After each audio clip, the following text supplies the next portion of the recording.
Hello everyone, you're listening to Audiobookish. This is an audiobook review and discussion podcast. My name is Fahed Rahman. I'm joined by Poppy Knight. Hello.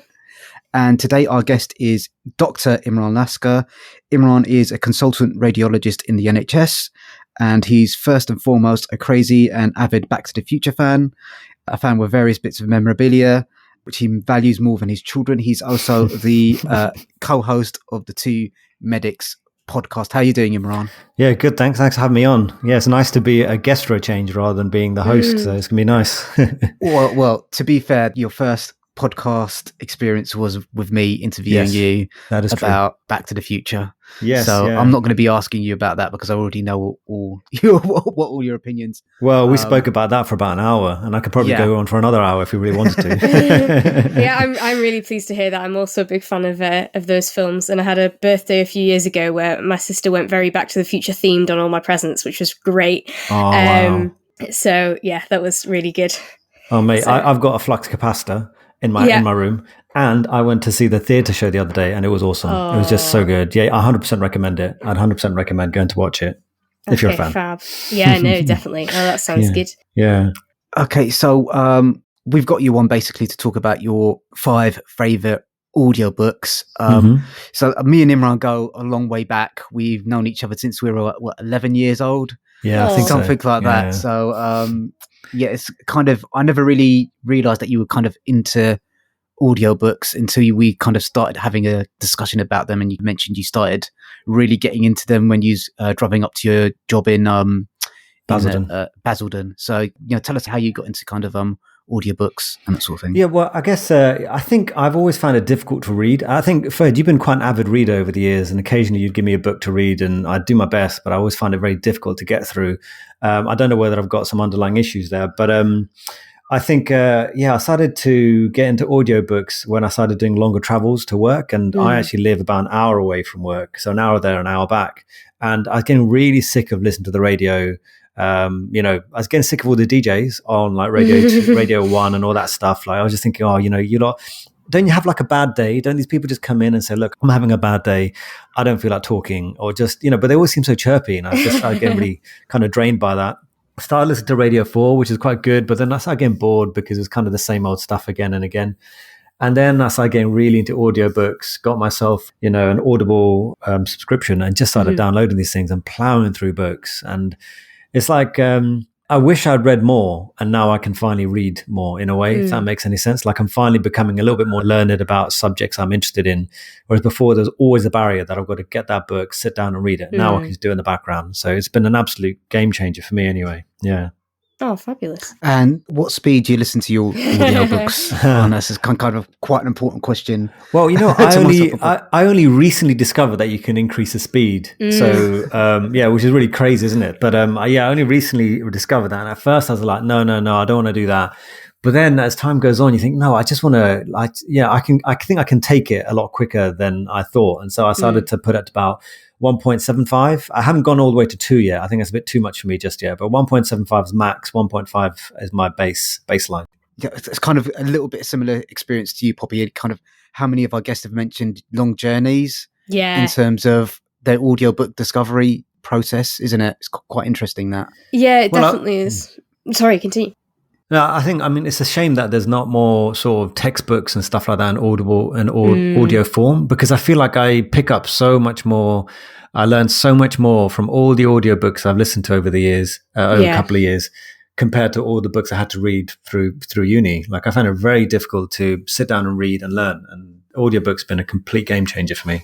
Yeah, definitely. I mean, we were actually, episode that isn't out yet, but the last one we recorded, we discussed about how people, learn differently with it being visual or auditory and stuff like that, and how that affects things. And yeah, definitely. I also find I pick things up better listening to them, or kind of a combo of the two. And I think it's getting more kind of non-fictiony stuff, maybe less textbooks yet, but hopefully, with the boom in audiobooks, that sort of thing is hopefully coming up. Yeah. I hope so. I've heard of a service where you can actually upload a PDF and then it will become an audiobook for you. So I wish that kind of stuff existed when I was studying, because honestly, I can just imagine that I could have been going to the gym and learning all the stuff I should have been learning. Like now you can couple jobs together rather than, having to designate time to sit down and read, which I know is a nice thing to do if you've got time for it, but I don't. I mean, with 2 kids and a job, it's difficult to really sit down and read. So that's why I stick the earphones in and do it when I'm doing something else.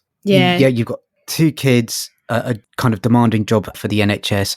You're also an entrepreneur, kind of running your own online courses, and you have a podcast as well. Yeah, so pretty busy. You do shovel a lot onto your plate, Imran. I do, yeah, as Fahad knows. Well, that's the thing, like, unfortunately, Fahad and I used to see each other a lot, and then ever since I've become more and more and more busy, like, I just don't have the time for very many things these days. And so, it's an odd one, isn't it? I never saw myself as a podcaster. It was just something that happened, and then it kept going, and it's like, now, all right, so something else to add to the various things I get up to these days, I guess. Well, I never saw myself as a podcaster either, but Fahad put a post up on a group that we were in asking if anyone was interested in audiobooks, and I asked if I could come in and do kind of behind the scenes editing-y stuff, and then ended up on it and really enjoying it. So yeah, it's a nice thing to fall into, isn't it?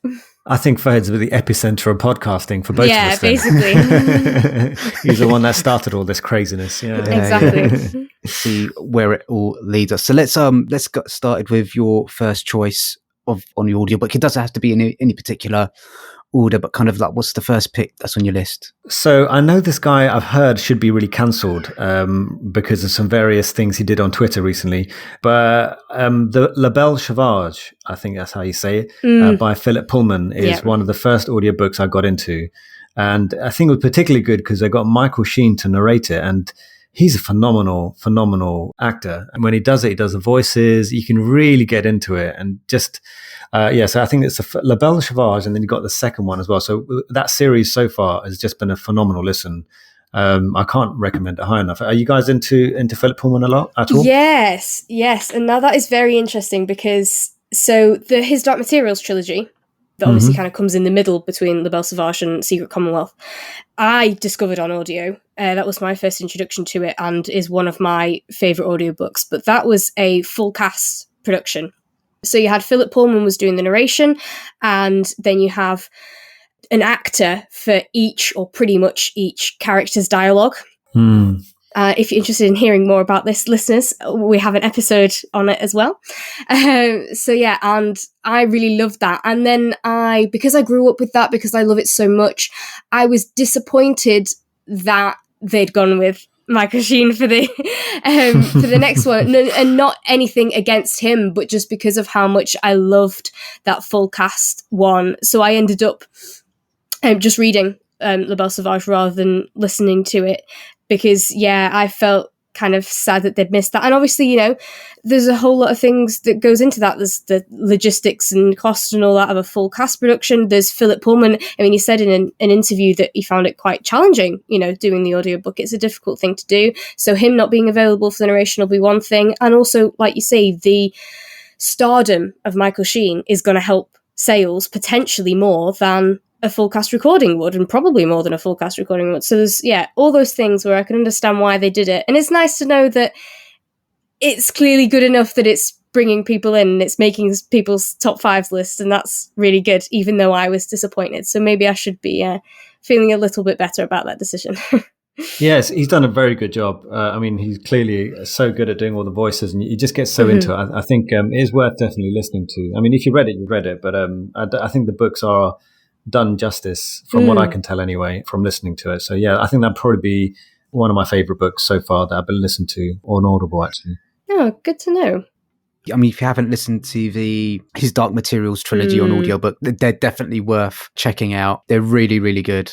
Really? Yes. Okay. I haven't actually, because I actually read those books during uni, and I don't think Audible books were really a thing, or maybe they were in the background. I just wasn't really aware of them.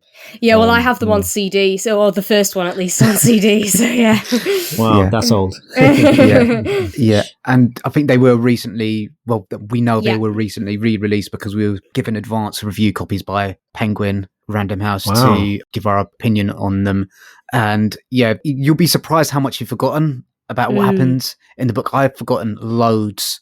So it's really nice to go back and kind of rediscover those stories, even stories that you're quite fond with. There are things that did surprise me, which is quite nice. Okay. Yeah, and especially with La Belle Sauvage in your head, and stuff like that, and, you know, Secret Commonwealth and things, it'd probably be, good to go back. And I always recommend, if you're looking to absorb those books, then the audio is fantastic. And like with you saying about kind of listening to radio, this is a slight divergence, but with you saying how you kind of did a lot of listening to radio and Radio 4 stuff before moving to audiobooks, what did you think about kind of radio dramas, radio plays and stuff like that? I couldn't really get into them. I mean, because I found that you've got to really listen at a specific time to be able to catch up with what's going on. And right. I just couldn't get into it. It was it's like a sort of The Archers or something, and it feels like some sort of Neighbours show or something like that. And Oh, there is more than just that, I would like to say. Yeah. Okay. Yeah. Well, I guess I haven't really given it a chance, in truth. Yeah. I've just went straight into audiobooks and podcasts, really, and then occasionally listen to the news when it pops up, and then I just go back to what I was listening to. Yeah, I mean, kind of the BBC especially, they've got such a really good range of audio dramas available on BBC Sound, so you don't need to tune in at a specific time. You can just download them and listen to them at your leisure. So yeah, there's that. And what's the next book on your list? This is, I mean, it takes a bit of a turn, because then I got into this book called Natives by Akala. Yeah. I found this to be really, really great. I mean, I saw, I think it was around Grenfell time when I kind of got to know who I didn't get to know him, but, he starts popping up on TV. And he was just so eloquent and well, described things so well. And like every time he says something, I was like, you know what, you're right. Like you're completely right. And then someone said, he's got this book called Natives, I should read it. And I thought, I'm going to give that a read or listen and see what it is like. And I was actually amazed that even though we come from completely different backgrounds and grew up in complete different circumstances, there were so many things that I could relate to. And also just eye-opening that, his life experience was what it is based on his appearance. So I found it extremely, really, really fascinating, really, really fascinating. And plus all the kind of parallels he makes with his own experiences and, the historical treatment of Black people, basically, and how that's affected his life even to this day. I found it a really, really good read. Quite hard hitting, but again, I'd probably put that up as one of my favorite books. Something that got me thinking. Yeah. What's the book actually kind of about? It's called Natives, but kind of what's the blurb? It's like a bit of a bio about his own life and his experience as a Black person. And, he talks a lot about the disadvantages that he may have faced being a Black person, but also kind of makes that parallel between colonialism and, the after effects of colonialism, and how, even though it's been so long since all of that, how there are still remnants of that time that still affect society to this day. It was just eye-opening, really, really fascinating. I mean, I think it is fascinating. It's kind of something that you touch on quite a lot in your podcast, Two Medics, as well, about, different levels of privilege and how that kind of, certain people have got the opportunity to become doctors and other people from different backgrounds don't as well. So I think that's something that you've touched on in your own podcast as well a little bit. Yeah. I mean, I do still think that medicine's quite elitist. I think that, it's no coincidence that the majority of the people that you meet who are doctors come from doctor backgrounds or come from fairly well-off backgrounds, the vast majority, right? And, you can't just sit there and pretend that, that's just the way it is. There's clearly a disadvantage to people who don't have certain backgrounds backing them up. I mean, even with the other day, we had a kid who came down for work experience. And I was a bit surprised because, during lockdown, you don't normally get work experience people because, there's a risk of getting COVID. So I said to him, are you related to someone or something? Like, I just straight up said, are you related? And he goes, yeah, my brother's a doctor here. So he got me the work experience. And I thought, well, there you go, isn't it? Like your average Joe who doesn't have a family member who's a doctor or someone in the hospital is not able to do what you're doing right now. So immediately you're at an advantage. And so that's something we do talk about a lot in the podcast that I run. And also my own experience of being a brown person in medicine, you think that it shouldn't affect things, but it really does. And I speak quite extensively about that topic, actually. And it turns out I'm not the only one. There's a whole load of people that end up being in the same situation.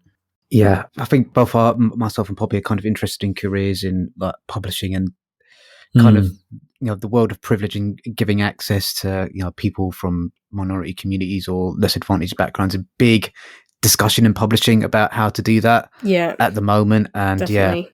And a lot around, who kind of stuff that's must be very similar with the industries. It's also really interesting that you mentioned that book because that one was also on my radar. Similarly, kind of current events led me to him. And I was like, everything you're saying makes total sense, and followed him on social media, and then saw that he'd had this book out, and have it on my list that it would be really good. But I haven't, the list is just so long, isn't it? And I haven't got round to it. And I guess I hadn't considered so much about the audio, but maybe I should give that a listen. Did you like the audio as like the experience of the audio? Well, he reads it himself. So it's I mean, he's so eloquent in the way he says things and describes things. It's a really great listen. I think very much helped by the fact that he did it himself. Yeah.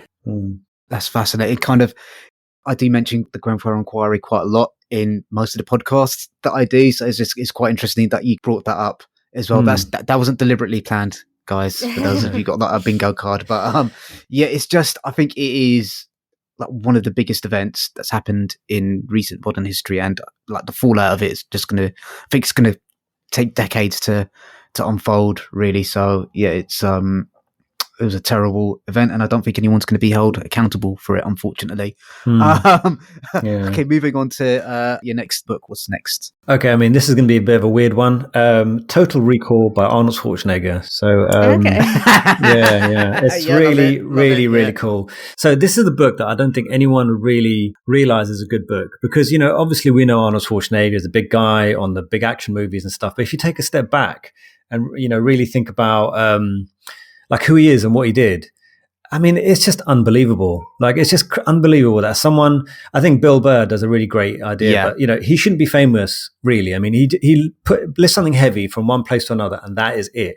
But this guy has managed to basically make a career out of it, then go run for office and things like that. And the first chapter is read by him. And this is the chapter where it talks a lot about his upbringing, his father, his brother, and, his family. And the background he came from wasn't exactly privileged. And then it's just the story of an absolutely determined person, like absolutely driven. He dared to dream and work so hard to make it, which was absolutely fascinating. And also on top of that, he does go, and I didn't expect him to, but he goes into, I don't know if you know this, or maybe listeners don't know about this, but Arnold Schwarzenegger had an affair with his housemaid. And they had a son, and he didn't realize at first, I think, until the kids are looking like him. And he was married to Maria Shriver, and I think she was pregnant at the time that this happened. So it's absolutely obviously difficult circumstance and stuff. And he talked quite openly about it, and it was absolutely fascinating, because when you hear about that kind of thing, you don't really get to hear what he thinks or what happened and why. And he doesn't defend it on any level at all, but he just talks about it, which is something you don't usually get. So that was that bit of it as well. But what I really took from it was like the actual, how he really kind of formulated an idea and went with it wholeheartedly, right? Really wholeheartedly. And it was, I found it absolutely fascinating. So I know it's an odd one, but it was a really, really good book. And I've actually listened to that twice. That's how good I found it. Just speaking to you from before, kind of, I know you're quite a big fan of reading biographies about successful people, and both myself and Imran are quite big fans of Arnie. We, grew up watching his movies. I don't know if you grew up watching his movies as well, Poppy, but my younger nephews, when I say Arnold Schwarzenegger, they don't know who he is, and that's kind of like really kind of I've got to get you watching like Terminator 2, and Predator. And all. I definitely know who he is. Don't you worry about that. I wouldn't claim to be as big of a fan, but no, I'm certainly aware of him. One of the questions I did get sent over Twitter for you, Imran, is how much you're benching at the moment. So I think that's kind of like quite a apropos question, given we're talking about Arnie. Yeah, look, I mean, as Fred knows, I don't really lift heavy weights. Like sometimes people will be like, oh, I deadlift 150 kilos, or even 100 kilos. I'm like, how on earth do you do that? Like, I really, really struggle to push big weights. And I gave up with that a long time ago. So I probably only really push about 70, 75 kilos on a bench press. But I'm not really pushing myself like I used to. I'm more about like the actual move. It gets complicated, but it's more about, pushing up quite fast and coming down quite slow and making sure you get a good full range of movement. It's not so much about the weight. And I've actually found personally that I gained more from doing that than I did from pushing as heavy as possible, because form and everything goes out the window and injuries happen and all that kind of thing. So I don't lift heavy, and I don't really want to lift too heavy as well. I think my joints can only take so much the older I get. Yeah, I think that's definitely True. I've kind of the number of times I've kind of nearly injured. Remember I got into that silly kind of like bench pressing competition with one of your mates while he was working out at your house. I think so. Lifting. Yeah, and I was kind of like trying to match him. I was just like, oh, Fed, like your form was going out the window there. Yeah, it's not worth it. In. It's not worth it. It's not worth it. I don't even get involved in those competitions anymore. It's not worth it because a gym injury is the worst injury because you can't go back to gym and then there's a risk of just falling off gym completely. It's just not worth it. I don't bother with that kind of stuff anymore. I promise it's not because you're a doctor and I'm not asking for medical advice. I promise. But I do trampolining relatively seriously and I injured myself last Tuesday doing a move, and yeah, it's similar. It's the worst because the pain isn't that bad. I have, dodgy joints and they get injured and it aches and it's a pain, but it's not that bad. The main issue is I can't trampoline and I've got a comp coming up and I was really pleased because I was doing this big move that I was really enjoying, and so yeah, it does definitely suck.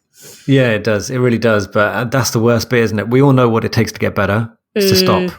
Yeah. But, who's going to stop us? You've got to live your life as well. It's difficult. Yeah. So you mentioned, just going back to the audiobook, that Arnold narrated the first chapter. Who does the rest of the narration, and did that affect the quality of your experience? Because I can't imagine listening into an entire audiobook with Arnold's voice.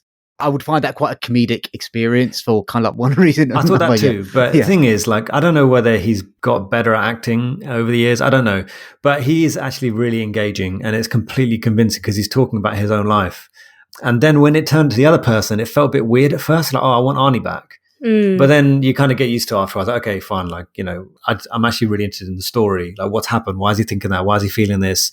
What made him think that he could do all this stuff? It would be hard push to find anyone that managed to do as many things as this guy. I really do think so. Yeah. And that's why it's so fascinating. Don't you think that's quite an interesting editorial choice, Poppy, to have like the author do a little bit and then have someone take over from them?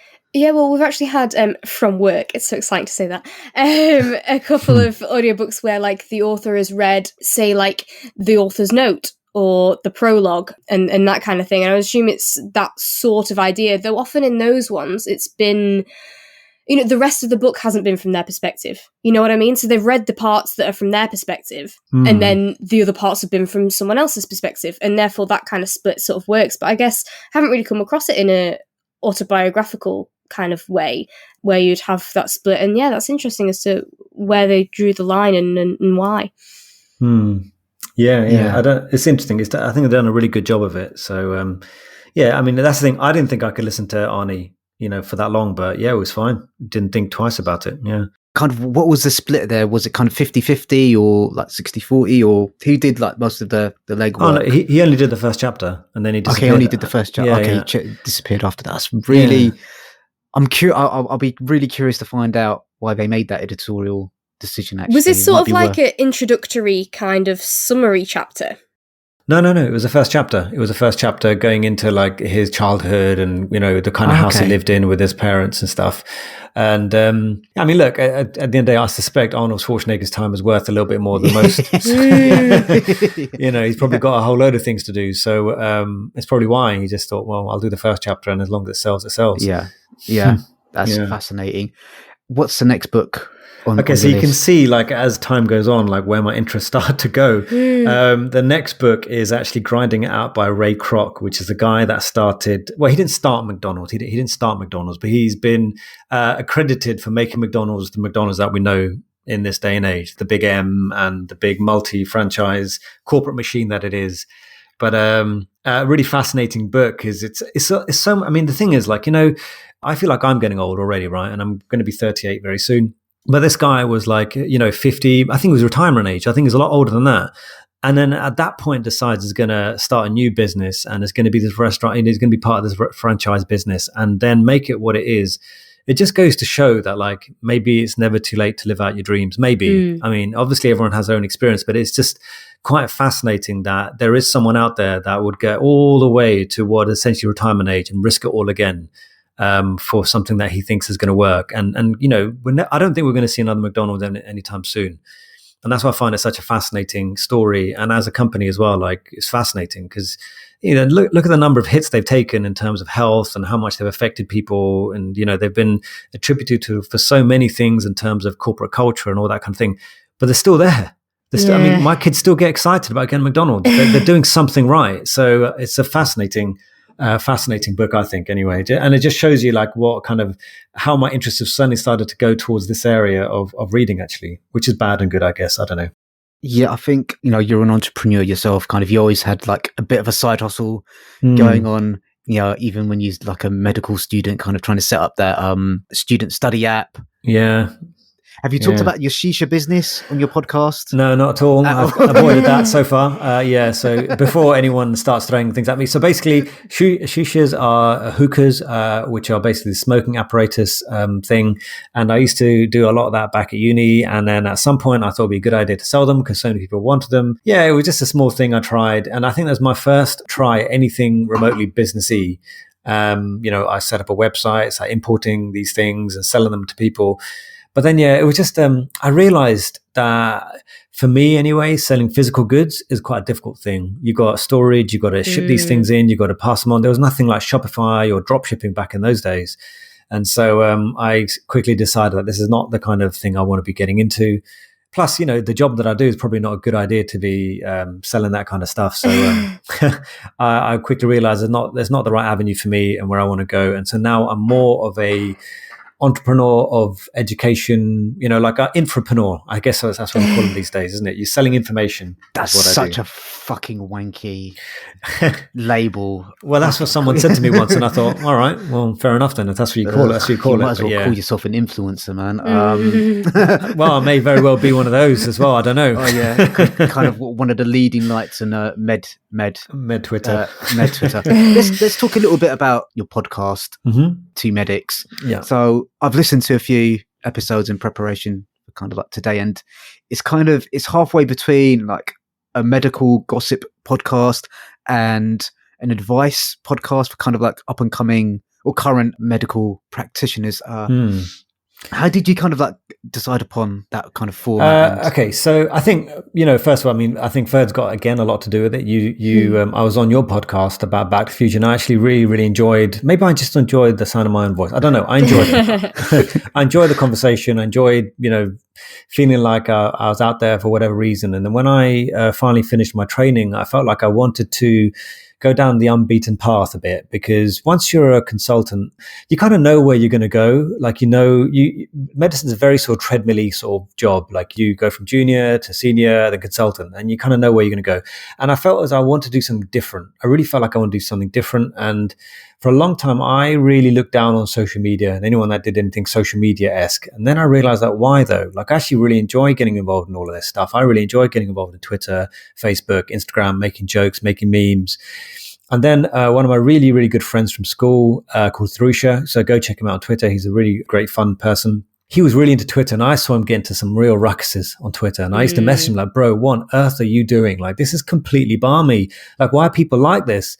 And so we initially decided that we were going to do a podcast, but it was going to be about our medical elective, which is a part of medical training where we go abroad for a few months actually and learn about medicine in a different country. And we went together to Australia. And that was the initial premise. But what ended up happening is every week we tried to meet up. I was just having a bit of a dig at him and vice versa about what he got up to on Twitter that week. And so after a while, I was like, you know what? This seems to be an evergreen subject. Like, it seems to me that there's always something going on medical Twitter.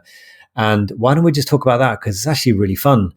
And it's sort of morphed because, like, I know it is about medical Twitter, but actually medical Twitter basically facilitates the bigger conversation. And what you see is that medical Twitter echoes the bigger conversations happening in the medical field. So, you know, it could be anti-Tory for 1 week. It could be the idea that we're bringing in too many foreign doctors for 1 week. You know, people think that and feel that. And so we end up talking about those subjects. So MedTwitter is more of a facilitator of the bigger conversation. And the final thing that you talked about is like being a bit of an advice column. And I think what's ended up happening is that, as Fahad knows, I really struggled during medical school through my training. And, you know, it's not that sort of lovely story of passing everything and smashing through and becoming some sort of heroic doctor. That's not my story at all. And so I've kind of felt as though it might be worth just being open and honest about the fact that you don't have to be an amazing person in terms of academically to be able to get to what people think is a good point. And through talking about this stuff, I realized that, now being a consultant, I've had a bit of experience in training and experienced some of the things that people talk about. And so I ended up talking about that. And people find it useful, I think. I don't know. People seem to be enjoying it. I don't know. We just do it and it's fun so far. Yeah. Yeah, I think that's very fair. And advice doesn't just need to be from, things went really well. And in fact, advice works a lot better if it's from an experience of, finding something harder.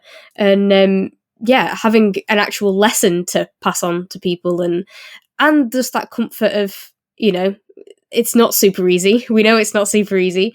Don't expect it to be and don't worry about it. So yeah, and it's really interesting what you say about the Twitter and sort of like we said about how you get in, representation, stuff like that. But it is really fascinating that we're in such separate industries and yet a lot of things are so similar because, there's also publishing Twitter, which is massive and which, again, facilitates a lot of wider discussions, again, around things like representation and stuff like that.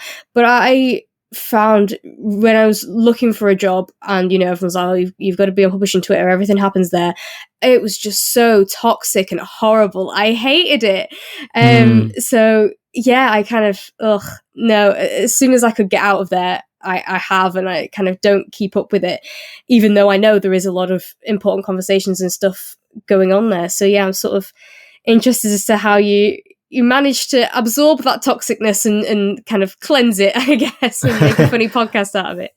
I mean, you don't get away with it completely in terms of, it does take a little bit of a toll. But I get this, what I was telling someone else the other day, like if I had decided to do this podcast or this social media stuff 10 years ago, I don't think I'd be ready for it personally. I don't think I was in the right space, place, maturity level. Like, I don't think I was all there. But I feel like now I'm a bit more confident as to who I am as a person, what I feel, what I'm open to learning about and willing to take on learning experiences from others as well. So like even something really like small, it sounds silly, but I'm a brown person. So I felt as though I could relate to Black people's experience of life. But now I've ended up being involved in MedTwit and seeing, their experience actually being very different from my own. It does make you realize that everyone's got their own experience and I can't always relate to those things. And when initially I thought I could, but I can't. And so there's been a massive number of like positive things that have come from, for me anyway, in the midst of all that toxicity. There's been really poignant moments of, listening to someone having a difficult time at work because of where they're from, or someone dealing with something difficult at work and remembering what it was like for me to be there. Because these kind of memories just shove in the back of your head. You don't want to think about it ever again, but they come forward again. And actually, especially since I started talking about failure and not passing your exam straight away and plowing through and trying hard and never giving up despite what people say. It sounds cliche, but I started getting messages from people saying it's really nice to have someone out there talking about their experience. Yeah. Because all you ever hear is success. That's all you ever hear about. And then if Fahad knows me very well, but I'm far from the story of success if you really look back. But, if someone may look at what I've got, what I look like right now and think, oh, well, you've got quite far and you've done really well. But actually, it's been a culmination of multiple failures. Like every single failure you could imagine happened. And then one day it worked. And so maybe there's a story of perseverance. I don't know. But people seem to like it. And if it helps people, it helps people. It's good. I think it's curious you mentioned the word perseverance because I think, especially in the last couple of books that you've mentioned, kind of about Arnold Schwarzenegger and about one of the founders of McDonald's. I think perseverance is a pretty big theme. I imagine, I'm not having read the books, I imagine perseverance is kind of a pretty big theme in both of those books. Yeah, I think those are the things I took from it, and maybe it just relates to something my dad always told me. And, you're influenced by your parents, I guess. And he always said, look, if you want something long enough, you're pretty much going to get it. Like, that's the way it is. All right. And he said that was true for his life. And so far, anyway, it seems to be true for me. Like, yeah, things take longer. Yeah. But, within reason, right? Like, if I came here and said to you guys, like, I'm going to be the next Eminem rap star, then you'd be like, listen, like, you ain't going to rap anytime soon, but within reason. So if you say to me, like, you guys want to get into publishing and that kind of industry, to me, like, there are other people, if other people can do it, if there are other people that can do that legitimately, then there's no reason you can't. It's just a waiting game. Isn't how much time you want to put into it. That's the way I see things.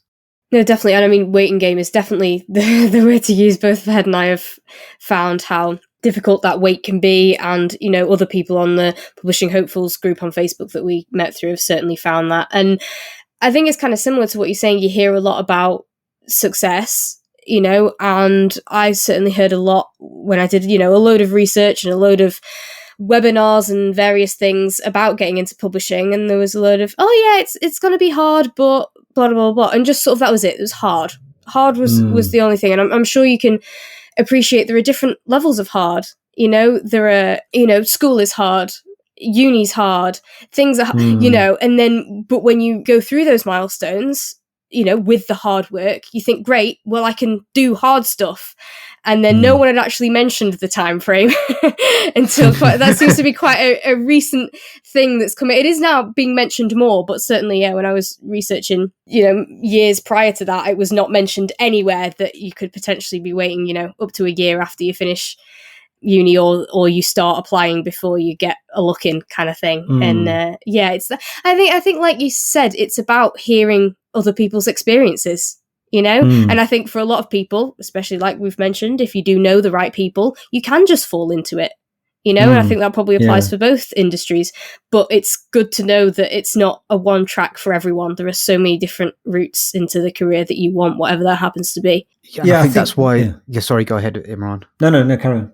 So I was just going to mention on one of your podcasts, you mentioned you're mentoring someone at the moment. I think mentorship, I think, is quite important, kind of whatever industry you're working in. Kind of, I had a mentorship in marketing, and that really helped me out, kind of sort out my CV and stuff. And, you know, I think mentoring is a great way to kind of grant access to those connections that might help you kind of get that job or find those skills or confidence that you need to apply for those roles. And then also kind of the flip side of that.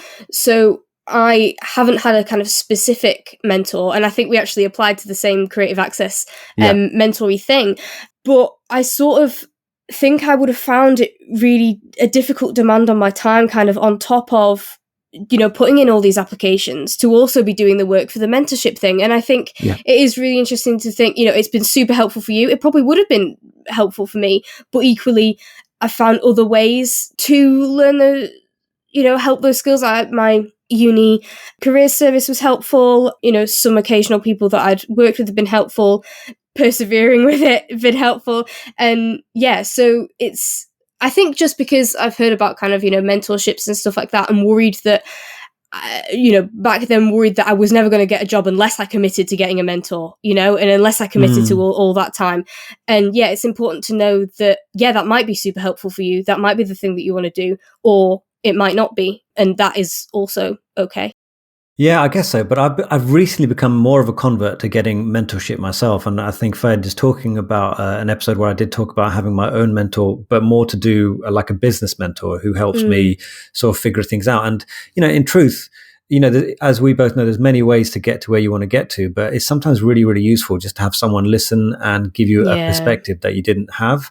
And the guy told me, I mean, the mentor guy that I ended up taking up, he was saying to me, listen, you know, it's very likely you're going to do quite well in the business that I'm in, but you might get there faster if you do take on a mentor, and that's all it is. And actually, he is completely right. Like every time I felt as though, you know what, I'm going to do it my way, it ends up being like, oh, I end up going back to his way because he kind of saw it from a different point of view that I didn't see. Because when you're in the situation, it's different from when someone's not sort of as emotionally involved in the situation. So I do think that mentorship is actually, like, if you can find a good mentor, then it's really worth its weight in gold, if that's the right phrase to use. Like for me personally, if I could take more mentorship, like even if, let's say, I wanted to go and get super big in the gym, I'll probably get there on my own. You know, it'll be a bit of work. I'll meander my way through, but undoubtedly the easiest way to do it is the same way the Hollywood people do it.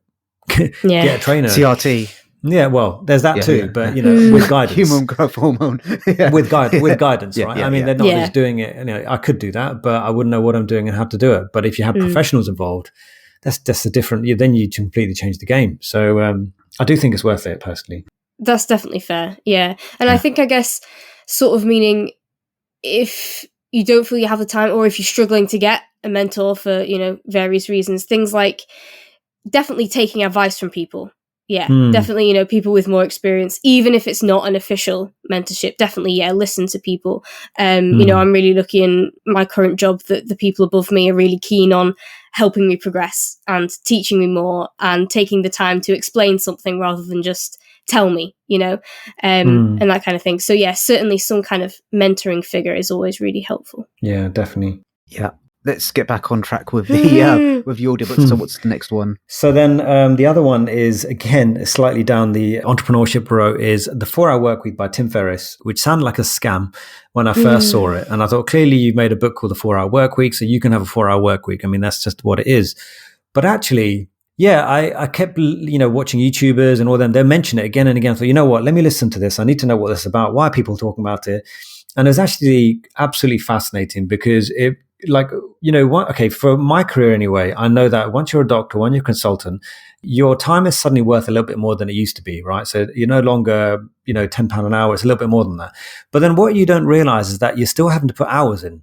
Yeah, the hours are still having to go, regardless of what your worth is. Even if you're worth £1,000 an hour, which is not the case, by the way, if you were worth £1,000 an hour, you still have to put an hour in. And so this was actually talking about being more efficient with your time, harnessing the internet and harnessing the technology that we have, that actually you become independent of time to make the money that you make. And although it has happened on some level, it's completely changed the way that I think and look at things. Like, I actually value time more than I used to. So like with my father, as Fahad knows, he used to run a property business. And so let's say the washing machine broke, he'd be gone. We wouldn't see him for the whole day. He'd be going to fix that washing machine. But now I look at things, I think to myself, okay, look, I could either pay someone else to go do that washing machine and go and do what I'm meant to be doing and make more money than it would cost me the time that would take me to fix a washing machine. And so that change in time frame, you start to realize that actually my time is the most precious thing I've got, because it's finite as far as I'm aware. And so I should be holding on to that more than I am the value that people put my time to be worth. So I found that to be a really fascinating book. I think everyone takes different things from it, but that's what I took from it. And I think it's really affected the way I decided to sort of focus my career. Wow. Yeah, that is really interesting. I mean, I think from a publisher point of view and people who get into publishing, you already know this, because if you write a book, that book could potentially, make money in your sleep. The more books it sells, the better. But that hasn't always been the case for other industries, especially something like medicine, until you start to do on-demand teaching in, over the internet on Zoom and all that stuff. Because then all of a sudden you're not bound by time, you're not bound by space, you're not bound by, how big the room is and all that kind of thing. And so that's been like a really, really interesting book. And I'd highly recommend anyone that's got a remotely entrepreneurial side to them to read it. Some of it's a little bit out of date, but I think a lot of it is still very, very appropriate for this day and age. No, that's super interesting. It's sort of something I've found with going from, work that I've done that has been paid by the hour, kind of online tutoring that I did and some freelance stuff that I did, to then, being on a salary job. And it is a weird shift, because you do spend a lot of time thinking, or at least I did anyway, of kind of thinking, okay, well, this thing that I could buy is worth this many hours, I like, if I had a big purchase coming up and I kind of thought, okay, well, that's a day's work kind of thing, and would try and segment my salary into, okay, well, what am I getting per hour then? And kind of needing to shift a little bit away from that and think more about getting the job done. Well, yeah, exactly. Yeah, it focuses you as well. Like, for example, there are so many things you could buy, but do you really need it? And it comes back to like, okay, if you start to quantify things about how much time it takes, then you start to realize, actually, I'm trading finite resource for something that may not actually give me the happiness that I want or think is going to get me. Therefore, it's not worth my time, because actually that's what you're trading: time for money, money for time. It's the same thing. If that's how you make your money. Obviously, if you're independent of time and money, if those two things aren't related, like actually in the book, he touches upon the fact that hopefully if you can do things right, when someone says to you, what do you do for money? It's actually different from what you do with your time. They're not actually completely related things. If you can do it correctly, if you can do it according to the way he does it in this book. And so that's fascinating. Like, there's just a kind of change in the way to think. I think is a real game changer.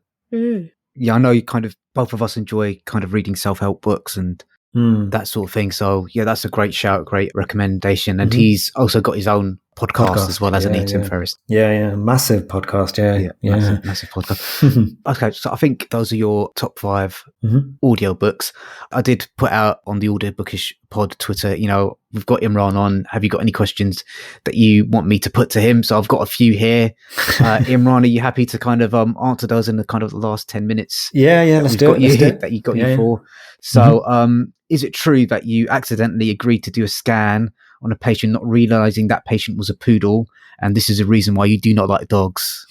Yeah, it's been going on around a lot recently. I mean, look, Fahad, have I ever liked dogs in the entire time that you've known me? No. Well, the thing is, I think you over-egg your dog hatery, really. I think, yeah. I mean, when that massive Alsatian moved next door to your parents' house, I think he was a little bit in love with that dog. It was a husky, actually. It was a husky. And it was a lovely dog. I have got to admit, that was a lovely, lovely dog. Yeah, I was actually sad when that left. I think the family couldn't look after it anymore, and they had to give it away. This was years ago. No, I don't. Look, I just, I'm not a dog person. If I had to choose between pets, it probably wouldn't be a dog. And I don't really find people's dogs all that cute, really. But I find that over the years that people find that really weird, and I find that weird. Like the other day I'm at work, and then one of the people who work with me showed me a picture of their dog, and I don't think dogs are particularly pretty in the first place, but then they go and show me a hairless dog, and then I was sort of quiet, and she goes, "What's wrong?" And I was like, "That dog's hairless." She goes, "Yeah, so?" I said, "Why has it got no hair?" She goes, "Well, that's the breed." I was like, "What do you mean breed? Like, why? No, that's just weird." And she got really upset with me, and I was like, "Look, I didn't insult your kids here. I'm just saying that's a weird looking dog." And she was really upset with me, and I thought, all right, sorry. I mean, I didn't realize how much people like love their dogs so much. And so that's why I kind of play on, like, I find it really funny that, people love these things so much. I mean, fair enough, like each their own. I mean, I love my pets, and they're very much what have you got? Family. I have a large number of cats and 2 dogs, and we've had rabbits, guinea pigs, mice, hamsters in the past. So yeah, I'm definitely mostly a cat person for sure. Nice. And they do mean a lot to a lot of people. And kind of, with you saying about kids and stuff, they very much do mean a lot. And I have certainly. Some people don't get this. People who aren't pets people don't get this, but I have grieved a lot more for pets that I've lost than certain people in my life that I have lost, because they're bad people. But even relatively immediate family members, a particular recent one, it's I've not taken any time off work for that, but I took time off work recently when one of our cats died, because those kind of connections that you have with pets are wonderful. But yeah, I mean, if people find different things cute. I mean, look, I'm not saying this. I mean, look, I think if I had a pet, I'd probably, get into the whole pet thing. But, it's just like, when with a hairless dog, right? It's like, if someone insults my kid, it'd be like, okay, well, you might be, insulted some of the features that they share with me, and therefore that insults me. But if I'm kind of said that, I think that hairless dog is a bit weird looking, I'm not really insulting anyone, really. Like, I'm just saying this is a weird looking dog. Why has it got no hair? It's just an odd thing. But anyway, yeah, I've took a lot of grief for that. And then I think I put a tweet out, and I think as a joke, I said, look, tweet me your dog pictures and I'll tell you whether they go in the bin. And I didn't think anyone was going to take it. But wow, I started getting hit with loads of dogs. And they were like, Imran, will this go in the bin? I was like, yes. Will this go in the bin? Yes. And I was just joking with these people, and they were just kept giving me more and more pictures of their dogs. And I was like, keep going, people. Love it. It's a good little laugh. I think people can tell I'm joking, really. I think, well, kind of when we were in that Facebook group together. So Poppy, me and Imran were in a Facebook group together called We Hate Dogs. And it's really, we hate dog owners. And some people infiltrated the group and decided they wanted to stalk Imran and kind of like report him to medical school and stuff like that. It was all a bit crazy. I was like, relax, everyone, just chill out, but anyway, it's one of those things. Yeah, people listening to your podcast will realize that I was too a member of that group. All those years ago. All those years ago. Let's see what else is there. What is your favorite takeaway? So I did kind of tease that there might be some chicken burger chat on the pod. I mean, it's going to be, isn't it? Actually, as years ago, I was always into chicken burgers, but then I got married and then I started getting into sushi. So actually, I order more sushi these days than I do chicken burgers. And I think it's very much influenced by what my wife is into. But I enjoy it. I've really got into sushi these days. And I don't know whether that's a mark of getting old. I don't know. But takeaway these days is sushi. Yeah. Maybe not what you expected. Yeah, sushi. Well, yeah, Ponzi medical guy. I didn't say caviar. I said sushi. All right. Yeah. Okay. What were you two looking at when you took the two medics profile pick? Yeah. So when we made the podcast, I thought it might be a good idea to have our face. Initially, there was no faces on the podcast, but I thought it might be a good idea to have our faces on the podcast so that we're more relatable. People know who we are. It just means that you feel like you're talking to a person or listen to a person. But I don't think I could have done that whole Hollywood looking at the camera, give the smolder kind of thing. So Therusha and I, we decided to try and make it look like we are looking at something. When someone has done something really weird, you're like, oh, wow, what have you done? Like, why would you do that? And that's kind of how I look at Twitter sometimes when I'm reading it. I'm like, oh, wow, why on earth would you do that? So my face looks like in complete shock. Like, that's just weird, man. And Therusha's got this genuine look of concern, like, are you okay? Kind of thing in that picture. So that's where that came from. The idea of looking shocked and concerned. Yeah, and that's what we do with all our guests. We always say, if you give us a picture, just make sure it looks like you're shocked, concerned, surprised, something along those lines. And thankfully, everyone's played along really well with that. Okay, this will be the last question I'll put to you from Twitter. There's a few more, but they're kind of quite medical related. Yeah, no worries. Is it true that you stole Farouz's hair in his sleep so you can make your own locks more luscious? Therusha, he talks about his hair loss, which is good, I think. I think a lot of people go through that, and I can imagine it being devastating. Yeah, I'm going through that at the moment. You're going through that. And you insulted a hairless dog, so, you're not helping the situation, are you? Yeah, exactly. Yeah, there you go. But genuinely, Therusha, I mean, as you can tell probably from the picture, is a very good-looking guy, and he pulls it off really, really well. And it just doesn't matter how many times I tell him that. Almost I would say that he looks better actually with the short hair or the partly almost shaved head. But fair enough. Like I can imagine missing it, and I'm obviously not going to keep my hair forever, so I do appreciate it as much as possible. But I think Therusha is one of the people that does actually look quite good without his hair. He's got a good shaped head.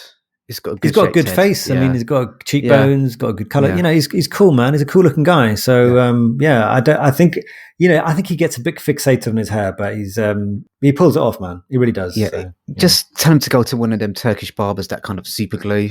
Like, Have you ever done that? Have you ever done that, Fred? No. I have taken to dyeing my beard recently, though. So, Oh yeah, I noticed. Yeah. Cool. So we're coming up to an hour. Thank you for taking the time to speak to us. Is there anything you want to plug or tell our listeners about in terms of, the podcast, any courses you're running, anything like that? I mean, I don't know. I mean, it depends on what you're into, I guess. Like, I think obviously I run the podcast and it's a very medical conversation, but I think the medical conversation really does affect us all. As anyone who interacts with the NHS, who's got family in NHS, I think a lot of the things we talk about are our own struggles, but they're the struggles of everyone on some level. If your doctor's not happy, if they're not being looked after, if they're suffering from something, I know it affects, there's so many walks of life, but I think it may be interesting for some people to know that happens to us too, that we're human beings too. Like, there's a whole load of stuff that's happening against GPs right now. You'll see in the headlines, they're not doing enough face-to-face.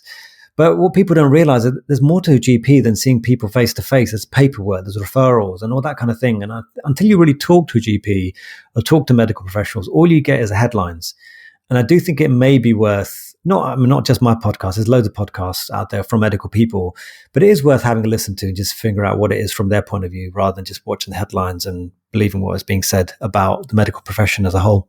Yeah, definitely. I found that when I was listening to it. I mean, I'm not medical myself. I know friends and family who are, and I have spoken about this before. I watched a lot of hospital programs and love those, but obviously not. They're not real.